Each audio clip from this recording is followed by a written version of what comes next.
Good morning students. Oracle की class में हम प्रीवियस वीडियो में सीखा हुआ था फॉरेन की।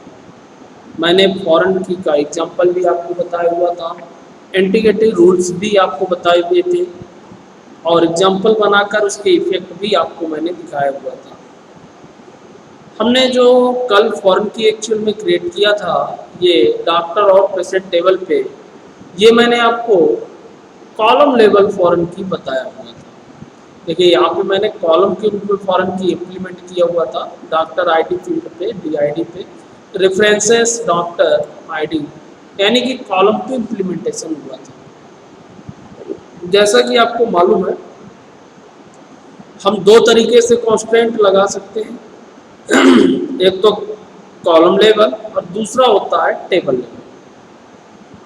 आज जो मैं एग्जांपल बताने जा रहा हूँ आपको, टेबल लेवल के एग्जांपल बताने जा रहा हूँ। अब जो कॉन्स्टेंट यूज करेंगे, टेबल लेवल पे यूज करेंगे। यहाँ पे मैंने कॉन्स्टेंट नेम जरूर नहीं दिया था, आप चाहते हैं तो कॉन्स्टेंट नेम दे सकते हैं, मैं बता चुका हूँ कई बार, ऑप्शनल है। कॉन्स्टेंट लिखेंगे और ये डिफाइंड नेम आप स्पेसिफाई कर देंगे। ओके, तो अब मैं बात करता हूँ टेबल लेवल। तो ओरिकल पहले ओपन कर लेते हैं। सॉरी, टेबल लेवल हम चला चुके हैं, अब हम आज देखेंगे। हाँ, कल हमने कॉलम लेवल बताया हुआ था, आज हम टेबल लेवल फॉरेन की क्रिएट करके देखेंगे। सबसे पहले मैंने ओरिकल को ओपन किया,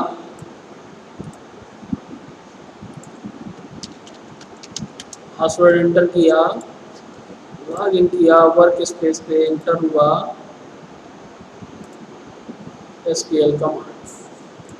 तो टेबल लेवल ये हमने देखा हुआ था, कॉलम लेवल हम पढ़ चुके हैं। अब मैं टेबल लेवल फॉरेन की क्रिएट करने के लिए आपको सिंटैक्स बताया हुआ था। कांस्टेंट नेम आपका ऑप्शनल होता है, फॉरेन की लिखेंगे। हमने कॉलम लेवल में फॉरेन की कीवर्ड का यूज नहीं किया था, सिर्फ रेफरेंसेस यूज किया था, ये आपको मालूम होगा। टेबल लेवल जब हम यूज करते हैं तो फॉरेन की लिखते हैं, कॉलम का नाम लिखते हैं, रेफरेंसेस, बाकी पूरा सेंटेंस सेम होता है, सिर्फ फॉरेन की और कॉलम का नेम ऐड हो जाता है। मैं आज दूसरी टेबल लेकर आपको बता रहा हूँ। ये एक मैं टेबल बना रहा हूँ, इसमें देखिए आपको समझा देता हूँ। पहले एक टेबल हम क्रिएट कर लेते हैं प्रोडक्ट नाम की। इस पे देखिए जैसे प्राइमरी की बनाते हैं, ये मैं आपको कई बार समझा चुका हूँ, ये ऑप्शनल है। इसकी जरूरत कहाँ पड़ती है आगे मैं बताने वाला हूँ। जब हमको अल्टर करना होता है, फॉरेन की को डिलीट करना हो, प्राइमरी की को डिलीट करना हो, उस समय हम यदि कांस्टेंट नेम रखते हैं तो हमको थोड़ा इजली हो जाता है। हम उस कांस्टेंट नेम दे देते हैं डायरेक्टली, वो जो भी कांस्टेंट लगा होता है, इम्प्लीमेंट होता है, वो डिलीट हो जाता है। तो पहले मैं इस टेबल को बनाऊंगा, कमांड को रन करूंगा, टेबल इज क्रिएटेड, टेबल हमारी ये क्रिएट हो गई। मैं आपके लिखने के लिए भी यहाँ पे भी रख देता हूँ कमांड, जिससे आप आसानी से यहाँ पे लिख सकें, आपको प्रॉब्लम ना हो, कॉपी में आप नोट कर लें इसको। आज इस पे हम एग्जांपल बताने जा रहे हैं। प्रोडक्ट नाम की टेबल बना है, प्रोडक्ट आईडी लिया, कांस्टेंट प्राइमरी है, और प्रोडक्ट नेम लिया, और सप्लायर का नेम लिया, और यूनिट ऑफ प्राइस लिया, ये हमने निर्धारित किया। इसके बाद जस्ट दूसरी टेबल हम बनाने जा रहे हैं, टेबल ऑर्डर। इसमें हम फॉरेन की यूज करेंगे, और मुझे जो फॉरेन की एक्चुअल में यूज करना है वो आज यूज करना है टेबल लेवल। ये तो आप यूज कर ही चुके हैं रेफरेंस वाली। मैं अब आज जो बताऊंगा आपको टेबल लेवल फॉरेन की बताऊंगा। ये टेबल लेवल है मेरी,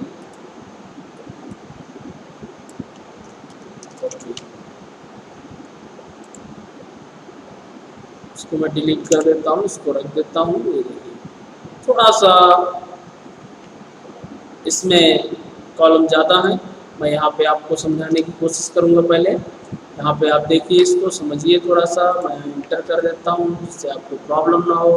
पहली टेबल हमने ये बना लिया प्रोडक्ट नाम की, जिसमें से प्रोडक्ट स्टोर कराया। यहाँ पे प्रोडक्ट आईडी आपकी प्राइमरी की है। दूसरी टेबल जो मैंने बनाने जा रहा हूँ वो है क्रिएट टेबल ऑर्डर आइटम से।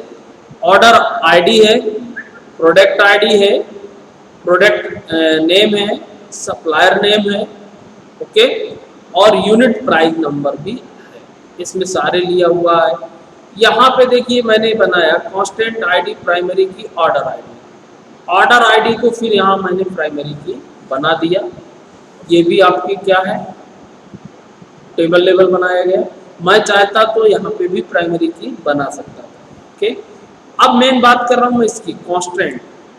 यदि कांस्टेंट पीडी आईडी फॉरेन की, किसको कांस्टेंट बनाना है हमको, एक्चुअल में फॉरेन की प्रोडक्ट आईडी, प्रोडक्ट आईडी को फॉरेन की बनाना है।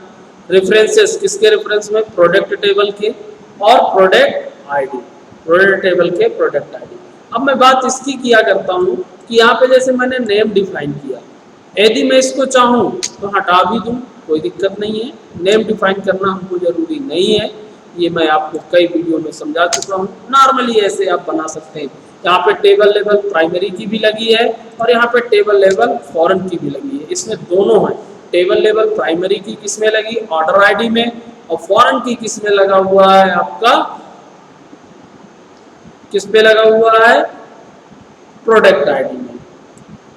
तो मैं अब इसको रन करता हूँ। ओके, इसको मैंने कॉपी किया, नेम मैंने हटा दिया क्योंकि नेम की कोई आवश्यकता नहीं होती है। जब आपको ज़रूरत है तो आप यूजर डिफाइन नेम डिफाइन कर सकते हैं, ज़रूरत नहीं है तो नहीं। इसी पैरेंथेसिस चेक कर लेते हैं। Create table order product ID number product name, ठीक है, सप्लायर नेम यूनिट। यहाँ पे देखिएगा सप्लायर नेम, देखिए प्राइमरी की इसको बनाया ऑर्डर को, चूँकि यहाँ ये कॉलम आपका अलग होगा, और प्राइमरी की ऑर्डर, और फॉरेन की रेफरेंसेस प्रोडक्ट और सेमी कॉलम मैंने चलाया, बिल्कुल राइट। ओके, कोई प्रॉब्लम नहीं, चूँकि यहाँ प्राइमरी की टेबल लेवल है इसलिए कॉलम कामा लगाना अनिवार्य है, क्योंकि हम यदि प्राइमरी की यूनिट प्राइस को बनाते तो कामा नहीं लगाते, लेकिन हमने यहाँ पे किसको बनाया है, एक्चुअल में यूनिट प्राइस को हमने प्राइमरी की नहीं बनाया है, प्राइमरी की अलग है, इसलिए यहाँ पे आपको क्या देना होगा, कामा। एक फील्ड ए बनी, ए बनी, ए बनी, ए बनी, और यूनिट फील्ड बन गई। यहाँ के बाद हमने टेबल लेवल कांस्टेंट यूज किया, इसलिए कामा लगाया। पहला टेबल लेवल कांस्टेंट आपका लगा प्राइमरी की ऑर्डर आईडी पे, दूसरा फिर कामा लगाया क्योंकि फॉरेन की दूसरा टेबल लेवल कांस्टेंट है, फॉरेन की दूसरा टेबल लेवल कांस्टेंट है, इसको हमने लगाया फॉरेन की प्रोडक्ट आईडी पे, रेफरेंसेस प्रोडक्ट टेबल के प्रोडक्ट आईडी से। ओके, अब हमारी ये टेबल क्रिएट हो गई। अब हमको इनमें रिकॉर्ड इंसर्ट करना है तो हम इसकी मैचिंग के रिकॉर्ड ही इंटर कर सकते हैं, यानी कि पहले तो यहाँ प्रोडक्ट आईडी इंटर करेंगे, इस टेबल में डेटा इंटर करेंगे, वो भी प्राइमरी होगा। अब जब यहाँ इंटर करेंगे तो प्राइमरी की के कांस्टेंट रूल्स को ध्यान में रखते हुए ऑर्डर आईडी देंगे, और यहाँ पे जो प्रोडक्ट आईडी होगी, यहाँ पे जो हमने प्रोडक्ट आईडी बनाया और इसकी जो प्रोडक्ट टेबल की प्रोडक्ट आईडी है, ये दोनों प्रोडक्ट मैच होना चाहिए। यदि ये दोनों के मैच नहीं होते हैं प्रोडक्ट आईडी तो रिकॉर्ड स्टोर नहीं। तो इस तरीके से आप टेबल लेवल कांस्टेंट भी क्रिएट कर सकते हैं और कॉलम लेवल भी क्रिएट कर सकते हैं। ये आपके ऊपर डिपेंड करता है कि आप कैसा क्रिएट करना चाहते हैं। तो इसमें रिकॉर्ड इंसर्ट करके आप देख लीजिएगा, इसको चला लीजिएगा, तो रिकॉर्ड अपने अकॉर्डिंग आप इंसर्ट करिएगा। ओके, अब मैं बात करता हूँ थोड़ा सा इससे आगे इंटीग्रिटी रूल्स पे ही। मैंने इंटीग्रिटी रूल्स 2 इम्प्लीमेंट करके आपको दिखाया था कि यदि प्राइमरी टेबल के रिकॉर्ड चाइल्ड टेबल में अवेलेबल होते हैं, यानी कि उसके चाइल्ड टेबल में रिकॉर्ड पाए जाते हैं, तो हम प्राइमरी टेबल में उपस्थित रिकॉर्ड को ना तो डिलीट कर सकते हैं ना उसमें चेंजेस कर सकते हैं। ये मैंने दिखाया था। ओके, जैसे डॉक्टर और पेशेंट का मैंने एग्जांपल लिया था। जब तक डॉक्टर टेबल में उस डॉक्टर से रिलेटेड पेशेंट यदि स्टोर हैं पेशेंट टेबल में, तो उस डॉक्टर को ना तो हम चेंज कर सकते हैं ना उस डॉक्टर को हम डिलीट कर सकते हैं। यदि पेशेंट नहीं है तो आसानी से हम कर सकते हैं। ओके, ये मैंने आपको बताया हुआ था। आज मैं इसी से आगे इसमें इंटीग्रिटी रूल के साथ दो एट्रीब्यूट यूज किए जाते हैं फॉरेन की के साथ, कैस्केड डिलीट और कैस्केड अपडेट। शायद आपने नाम सुना होगा, MS एक्सेस में पाए जाते हैं। तो फॉरेन की with cascade delete, this Oracle tutorial explain the cascade delete. Delete उसके एग्जांपल और सिंटैक्स क्या होते हैं मैं आपको यहाँ पे बताना चाहूँगा। सबसे बात करूँ यदि मैं पहले कैस्केड डिलीट की, तो यहाँ पे आप ध्यान दें, ए फॉरेन की with the cascade delete means that if A record in the parent table is deleted. Cascade delete यदि ऑप्शन का मैं यूज करता हूँ, ओके, फॉरेन की के साथ, और इसका मतलब है कि यदि रिकॉर्ड पेरेंट टेबल से मैं डिलीट करूंगा, parent table means doctor table से यदि मैं रिकॉर्ड को डिलीट करता हूं, देन द करस्पॉन्डिंग रिकॉर्ड, उससे रिलेटेड जो करस्पॉन्डिंग रिकॉर्ड होंगे इन द चाइल्ड टेबल में अवेलेबल होंगे, will automatically be deleted. Automatically वो रिकॉर्ड क्या हो जाएंगे, डिलीट हो जाएंगे। बहुत इंपॉर्टेंट कॉन्सेप्ट यहाँ पे फॉरेन की का। यदि आप कैस्केड डिलीट ऑप्शन का यूज करते हैं फॉरेन की को क्रिएट करते समय, तो यदि पेरेंट टेबल से उसके रिकॉर्ड को हम डिलीट करते हैं, तो उससे करस्पॉन्डिंग रिकॉर्ड चाइल्ड टेबल से ऑटोमेटिक क्या हो जाएंगे, डिलीट हो जाएंगे। कैसे? फॉर एग्जाम्पल डॉक्टर और पेशेंट, मैं इसीलिए आपको डॉक्टर और पेशेंट की टेबल लिया हूं कि आसानी से आपको समझ में आ जाए। यदि एक नंबर डॉक्टर आईडी जो हमने कल यूज किया था, नाम कोई भी हो सकता है, AK सोनी था शायद, AK सोनी से रिलेटेड AK सोनी डॉक्टर ने यदि किसी पेशेंट को देखा है, वो पेशेंट टेबल में रिकॉर्ड अवेलेबल है, और मैंने फॉरेन की को क्रिएट करते समय यदि कैस्केड डिलीट ऑप्शन का यूज किया है, इसके बाद यदि मैं AK सोनी को डिलीट करता हूं पेरेंट टेबल से, तो उससे रिलेटेड जितने भी रिकॉर्ड होंगे ऑटोमेटिक क्या हो जाएंगे, डिलीट हो जाएंगे। मेरी बात समझ में आ गई होगी। Then the corresponding record in the child table will automatically be deleted. Automatic वो रिकॉर्ड क्या हो जाएंगे, डिलीट हो जाएंगे। This is called a cascade delete in Oracle, और इसको क्या कहा जाता है, कैस्केड डिलीट इन ओरिकल में। कैस्केड डिलीट ऑप्शन का यूज हम इसीलिए करते हैं कि जब हमें ऐसे फॉरेन की को क्रिएट करना हो कि यदि हम चाइल्ड प्राइमरी टेबल से रिकॉर्ड को डिलीट करते हैं, तो उससे रिलेटेड सेकेंडरी यानी कि चाइल्ड टेबल में जितने भी रिकॉर्ड हो ऑटोमेटिक क्या हो जाए, डिलीट हो जाए। ओके, फॉरेन की विद कैस्केड दोनों तरीके से हम यूज कर सकते हैं, क्रिएट के समय भी कर सकते हैं, अल्टर के समय भी कर सकते हैं। मैंने अभी आपको अल्टर कमांड पहले ही पढ़ा दिया है। अल्टर के माध्यम से भी आप उसमें चेंजेस कर सकते हैं, या जब हम बनाते हैं तब भी यूज कर सकते हैं। ओके, अब इसको यूज कैसे करते हैं, सिंटैक्स सेम होगा, नो प्रॉब्लम, पूरा सब कुछ सेम रहेगा। सिर्फ जहां पे हम रेफरेंस टेबल लगाते हैं, जब फॉरेन की को बनाते हैं, अभी जो बनाया उसके आगे ऑन डिलीट कैस्केड लिख देना है। क्या लिख देना है आपको, ऑन डिलीट कैस्केड। जैसे यहाँ पे सप्लाइन नाम की टेबल बनाया, ये क्रिएट किया, यहाँ पे रेफरेंस लेकर हमने क्या लिख दिया, ऑन डिलीट कैस्केड, ये लगा देना है बस, तो ऑन डिलीट कैस्केड बन जाता है। तो मैं आपको एग्जांपल उसी पे बताऊंगा, डॉक्टर और पेशेंट पे। कल मैंने आपको दिखाया था चलाकर कि यदि मैं डॉक्टर टेबल से करस्पॉन्डिंग रिकॉर्ड चाइल्ड टेबल में है, तो डॉक्टर टेबल से उस रिकॉर्ड को डिलीट नहीं कर सकता। आज मैं अब दिखाऊंगा कैस्केड डिलीट का यूज करके, यदि उसके करस्पॉन्डिंग रिकॉर्ड होंगे और डॉक्टर टेबल से मैं रिकॉर्ड को डिलीट करूंगा, तो उसके करस्पॉन्डिंग रिकॉर्ड भी क्या हो जाएंगे, डिलीट हो जाएंगे। आइए सबसे पहले मैं रिफ्रेश करता हूँ पूरी टेबल, और मैं दोनों टेबल को पहले डिलीट कर देता हूँ, डॉक्टर भी और पेशेंट भी। नई टेबल आज बनाकर आपको फिर से मैं दिखाता हूँ कैस्केड डिलीट।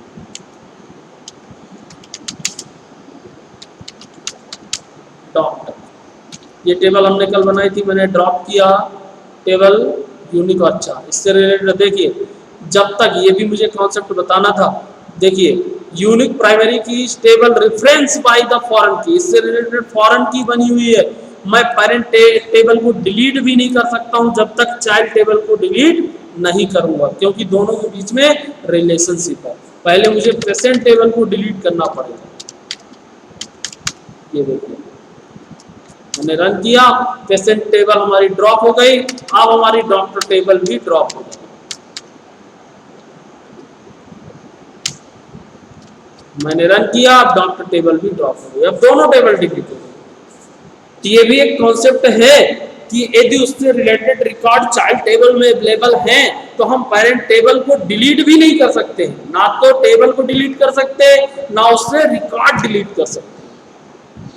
अब जो हमको बनाना है कैस्केड डिलीट ऑप्शन यूज करके बनाना है। तो एक्चुअल में मैं पहले तो डॉक्टर टेबल क्रिएट कर देता हूँ, नॉर्मली क्रिएट कर देता हूँ, कल का ही मेरा जो सिंटेक्स है आप लोगों के पास वही आपको सीधा क्रिएट कर देना है। ये रखा हुआ है नॉर्मल, उसी तरीके से डॉक्टर टेबल आप बना देंगे। रन किया मैंने, डॉक्टर टेबल बन गई, अभी कोई एंट्री नहीं है। अब मैं जब पेशेंट टेबल क्रिएट करूंगा तो कल मैंने कैस्केड डिलीट ऑप्शन यूज नहीं किया था, अब मैं इसमें कैस्केड डिलीट ऑप्शन यूज करूंगा। ये देखिए चूंकि यहाँ कॉलम लेवल मैंने बनाया हुआ है, टेबल लेवल नहीं लिया, मैं यहीं पे यूज कर दूंगा। यहाँ पे जो मैंने आपको एग्जांपल बताया फॉरेन का, वो आपको किस पे बताया हुआ है, ये देखिए ये किस पे बताया आप समझ गए होंगे, ये टेबल लेवल पे है। और वहां पे जो मैंने यूज किया है कॉलम लेवल यूज किया है ऑन डिलीट कैस्केड, और इसको मैंने सेलेक्ट किया, टेबल क्रिएटेड। अब ये जो फीचर्स इसमें यूज हो गया, इम्प्लीमेंट हो गया, ऑन डिलीट कैस्केड के साथ हो गया। आप इसको नोट कर लीजिएगा, मैं यहाँ पे रख देता हूँ ऑन डिलीट कैस्केड के एग्जांपल, ये फॉर एग्जांपल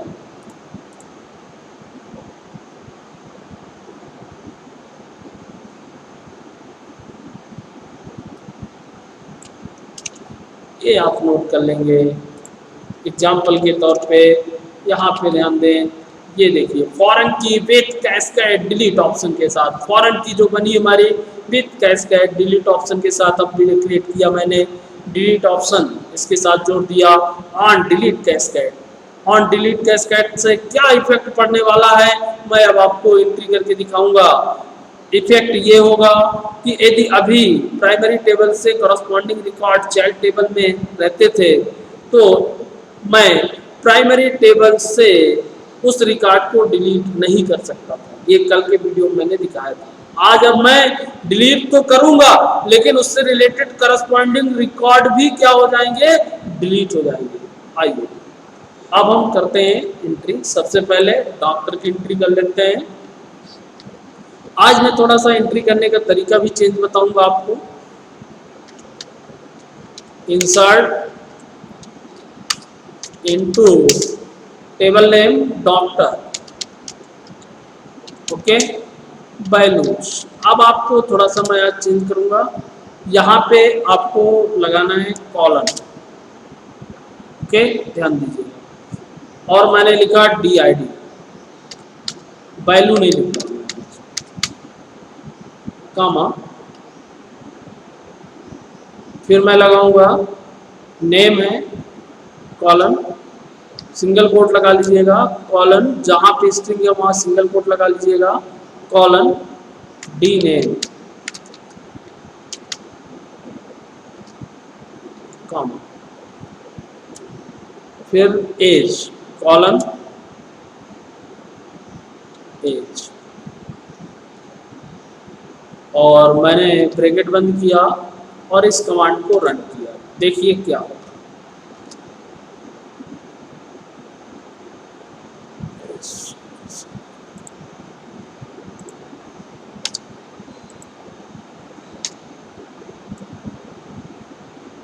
मैंने इस कमांड को रन किया।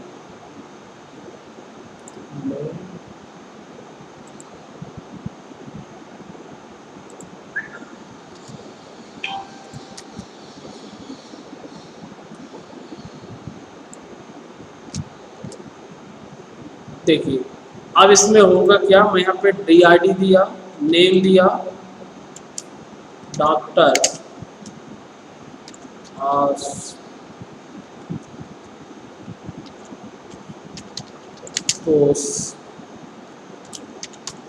आशुतोष सिंह, एज 55। और इस विंडो पे आप देखेंगे थोड़ा सा विंडो छोटा है, आप इसको या तो मैक्सिमाइज कर लीजिएगा और यहाँ सबमिट बटन होगी, आप इसको सबमिट करेंगे। रिकॉर्ड इंसर्टेड, देखिए 11 में थोड़ा फीचर्स चेंज हो गया है, आपको सिंगल कोड भी लगाने की आवश्यकता नहीं है, आप डायरेक्ट लिखते जाएंगे। मैं यहाँ पे कमांड लिख के एक बार आपको एक्सप्लेन कर देता हूँ। ये इनपुट लेने का मेथड है, इंसर्ट में आप कहीं भी यूज कर सकते हैं। आज मैं यहाँ पे बताया हूँ आपको इंसर्ट इनटू सब कुछ, बाकी सिंटेक्स वही रहेगा। यहाँ वैल्यू ना दे करके हमने क्या लगा दिया है, कॉलम, और उस फील्ड का नाम लिखना है जिसको आपको इंसर्ट कराना है। DID डॉक्टर में था, सेकंड, फिर कॉलम लगाना है कामा लगा के, फिर कॉलम, डी नेम, फिर कामा लगा के, फिर कॉलम ए। जितनी भी ऐसे फील्ड होंगी कामा लगा के आपको कॉलम लगाते जाना है। इससे क्या होगा, जब हम कमांड को रन करते हैं तो डायरेक्ट वैल्यू ना इंटर हो करके हमारे सामने इनपुट डायलॉग बॉक्स डिस्प्ले होता है और उसमें जो वैल्यू हम इंटर करते हैं वो इंसर्ट हो जाती है। एक बार कमांड लिखने के बाद हम इसको सेलेक्ट करके रन करते रहेंगे। ये देखिए अब इसी में मैं चेंज कर दूंगा, 2 नंबर, डॉक्टर का नेम मैं यहीं पे चेंज कर देता हूँ, अरुण सोनी, ओके, और यहाँ पे मैंने एज चेंज कर दिया। बस सबमिट बटन पे ध्यान देना है, इसको मैं मैक्सिमाइज रखूंगा तो ऐसे भी सबमिट बटन मुझे दिखेगी। माइक्रोसॉफ्ट का एक जो आता है ये इंटर बाइंड वेरिएबल है, ये विंडो हमारे सामने डिस्प्ले होती है। पहले तो जावा में जैसे हमने सीखा था स्विंग के माध्यम से, सेम उसी तरीके से आप समझ सकते हैं। ओरेकल में स्विंग की ही विंडो है और डायरेक्ट हम इसको यूज कर सकते हैं। सबमिट करेंगे, यहाँ पे आपको ध्यान देना है रो इंसर्टेड आता है, यानी कि सक्सेसफुली हमारा रिकॉर्ड इंसर्ट हो गया। अब मैं चेक कर लेता हूँ, 2 रिकॉर्ड हमने इंसर्ट किए, दोनों रिकॉर्ड हमारे इंसर्ट हुए कि नहीं हुए। ओह, डॉक्टर और सेलेक्ट किए, दोनों रिकॉर्ड आ गए, doctor Ashutosh Singh, doctor Arun Soni. Number 1 की आईडी होगी डॉक्टर आशुतोष सिंह और नंबर 2 पे डॉक्टर अरुण सोनी। 2 डॉक्टर है हमारे पास अवेलेबल। अब ऐसे ही पेशेंट टेबल में हम रिकॉर्ड इंसर्ट कर लेते हैं। यहाँ पे मैं पेशेंट कर देता हूँ। ओके, वैल्यू हमको क्या क्या देना है पेशेंट टेबल से देखना पड़ेगा। पहले सीरियल नंबर देना है तो एस नंबर मैंने कर दिया, फिर मुझे क्या देना है, DID देना है तो मैंने यहाँ कर दिया DID। ओके, आप समझिएगा। इसके बाद मुझे क्या देना है, P नेम, पेशेंट नेम, तो मैंने दे दिया P नेम। ओके, फिर कामा, फिर कॉलन, पेशेंट नेम के बाद मुझे क्या देना है, एज, तो एज दे दिया, फिर कामा, फिर कॉलन, फिर क्या देना है, एड्रेस। मैं इसको शॉर्ट में भी लिख सकता हूँ, नो प्रॉब्लम, ADD मैंने लिख दिया या ADR लिख दूँ, वो आपके ऊपर है। पूरा फील्ड नेम नहीं देना तो भी आपका ले लेगा।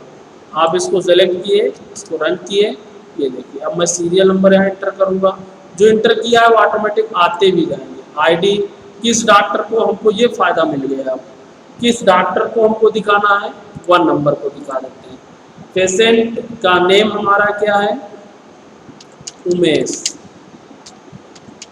उमेश कुमार, एज उसकी कितनी है, 21, एड्रेस चित्रकूट। ओके, और इसके बाद मैं सबमिट कर दूंगा, 1 रिकॉर्ड इंसर्टेड।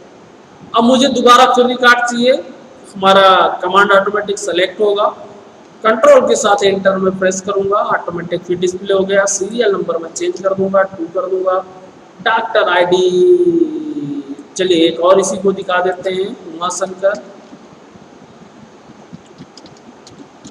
उमाशंकर, और 22 इसकी जगह बांधा। ओके, और सबमिट किया मैंने, रिकॉर्ड सबमिटेड। एक और सीरियल नंबर 3, अब DID 2 कर देता हूँ और इसमें मैं डाल देता हूँ रमेश बाबू। वाह, पेशेंट है 23, कहाँ का, सतना का, और इसको मैंने सबमिट किया। चलिए रिकॉर्ड चेक कर लेते हैं।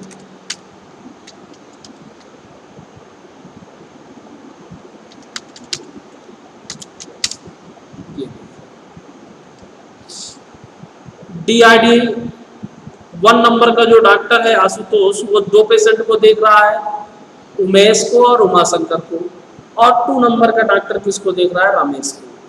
अब कल क्या था, यदि मैं उमेश को 1 नंबर डॉक्टर आशुतोष को डिलीट करता तो वो डॉक्टर डिलीट नहीं होता, ये मैंने कल दिखाया था, क्योंकि उसके करस्पॉन्डिंग रिकॉर्ड अवेलेबल थे। आज यदि मैं उस डॉक्टर को डिलीट करूंगा तो इसके करस्पॉन्डिंग रिकॉर्ड भी क्या हो जाएंगे, डिलीट हो जाएंगे। अब मैं ट्राई करता हूँ, डिलीट करता हूँ। डिलीट के लिए कल मैंने कमांड आपको बताया ही था,